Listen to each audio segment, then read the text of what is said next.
তো বন্ধুরা ইস্ট বেঙ্গল অবশ্যই কিন্তু 3-2 গোলে ওড়িশা এফসিকে হারিয়ে কালিঙ্গা সুপার কাপের ফাইনাল জিতে গেল।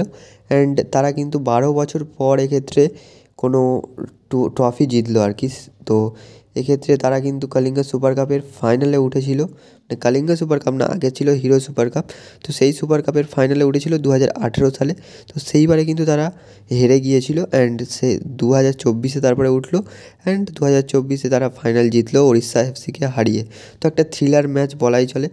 আমরা এক্সপেক্ট করছিলাম যে হয়তো ইস্ট বেঙ্গল ফার্স্ট হাফেই ভাই জিতে যেতে পারতো। ফার্স্ট হাফে বলতে কি মানে ফার্স্টেই জিতে যেতে পারতো। এক্ষেত্রে শেষের দিকে একটা ছোটো ভুল এবং সেখান থেকে কিন্তু ডিয়েগো মরিসিও পেনাল্টি আর্ন করে এবং গোল করে দেয় কিন্তু আহমেদ জাহু। তো এটাই ছিল বন্ধুরা অবশ্যই আর কি ম্যাচের এবং তারপরে এক্সট্রা টাইমের ফার্স্ট হাফে কিন্তু আউটস্ট্যান্ডিং খেলেছে দুটো দল, কেউই গোল করতে পারেনি। তো তারপরে অবশ্যই সেকেন্ড হাফের 110 মিনিটে কিন্তু ওড়িশার এফসির যে গোলকিপার তিনি কিন্তু একটা বল বাড়ান নরেন্দ্র গেহলটের দিকে এবং নরেন্দ্র গেহলট কী করেন মানে বলটা আর কি ঠিকঠাক রিসিভ করতে না পারায় এক্ষেত্রে কিন্তু বলটা স্ন্যাচ করে নেয় তার কাছ থেকে আর কি ইস্ট বেঙ্গলের ক্যাপ্টেন ক্লেটন সিলভা। তো তিনি কিন্তু একটা আউটস্ট্যান্ডিং গোল করে দলকে জিতিয়ে দেন 3-2 গোলে। তো ওড়িশা এফসি আর কামব্যাক করতে পারেনি। সো এক্ষেত্রে বাট ওড়িশা এফসি ভালো খেলেছে, বলবো না যে ওড়িশা এফসি খারাপ খেলেছে, ওড়িশা এফসি কিন্তু যথেষ্ট ভালো খেলেছে, তারাও কিন্তু জিততে পারতো এবং ইস্ট বেঙ্গলও যথেষ্ট ভালো খেলেছে। সো এক্ষেত্রে ডিজার্ভিংলি শেষ পর্যন্ত ইস্ট বেঙ্গল 3-2 গোলে জিতে গেল টুর্নামেন্টটি এবং ভালো পারফরমেন্স করেছে সো বলাই চলে। এবং ম্যাচ সেরা হয়েছেন কিন্তু সল ক্রেসপো।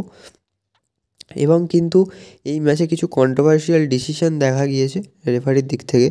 সো ফার্স্টেই বলি এক্ষেত্রে নন্দকুমার শেখরের যে ফাউলটা হয়েছিল ওটা কিন্তু ভাই ক্লিয়ার পেনাল্টি ছিল, বাট ওইটা পেনাল্টি দেয়নি রেফারি। কিন্তু ঠিক তার 2 মিনিট পর একটা বল ছিল কিন্তু ক্রেসপোর কাছে, সেখান থেকে কিন্তু পা বাড়ায় আর কি মোর্তাডা ফল। তো মোর্তাডা ফল যেহেতু পা বাড়িয়েছিল সেক্ষেত্রে কিন্তু কোনো কন্ট্যাক্ট হয়নি।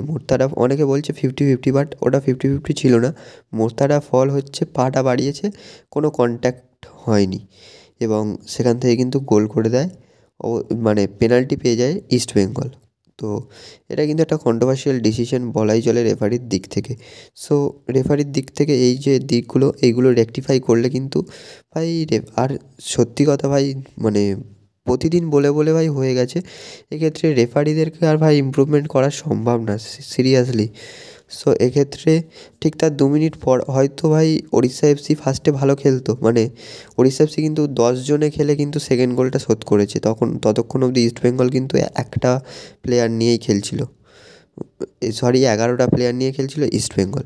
সো মোর্তাডা ফলের যেটা রেড কার্ড, ওটা ভাই রেড কার্ড যেটা ডবল ইয়েলো দেখিয়েছে, সেকেন্ড ইয়েলো কার্ডটা মানা যায়। সেকেন্ড ইয়েলো কার্ডটা মোর্তাডা ফলের ঠিক আছে, বাট ফার্স্ট ইয়েলো কার্ডটা কখনোই হয় না। এক্ষেত্রে মোর্তাডা ফল বোঝাতে গিয়েছিল যে ওটা ফাউল হয়নি।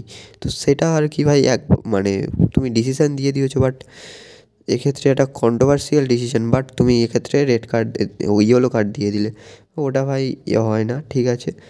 সো দেন আর একটা যে কথা বলি সৌভিক চক্রবর্তী, তারও কিন্তু রেড কার্ড হয়েছে। তো তারও সেকেন্ড ইয়েলো কার্ডটা ওই মানে রেফারিকে বোঝাতে গিয়েছিল, সেই কারণেই কিন্তু সেকেন্ড ইয়েলো কার্ডটা হয়েছে। সো অবশ্যই আমি বলবো কিন্তু এক্ষেত্রে রেফারি যদি একটু দেখতো আর কি হয়তো মোর্তাডা ফল এবং সৌভিক চক্রবর্তীর রেড কার্ডটা হতো না, ঠিক আছে। সো তাহলে খেলাতে আরও ইন্টেন্স দেখা যেত। তো এটাই বলার। ভিডিওটা আশা করছি ভালো লেগেছে। ভালো লাগলে একটা করে লাইক করে দাও, চ্যানেল নতুন হলে সাবস্ক্রাইব করে দাও। অ্যান্ড বন্ধুরা আরেকটা আপডেট, মানে আমি হচ্ছে আইএসএলের ফিকচার্স যেটা রিলিজ হয়েছে, তো আমি একটু ব্যস্ত ছিলাম সেহেতু ভিডিওটা বানাতে পারিনি। আমি কিন্তু কমিউনিটি ট্যাবে পোস্ট করে দিয়েছি, সেখান থেকে তোমরা স্ক্রিনশট নিয়ে নিতে পারো ফিকচার্সের। দেখা হচ্ছে বন্ধুরা পরবর্তী ভিডিওতে। Thanks for watching and keep supporting.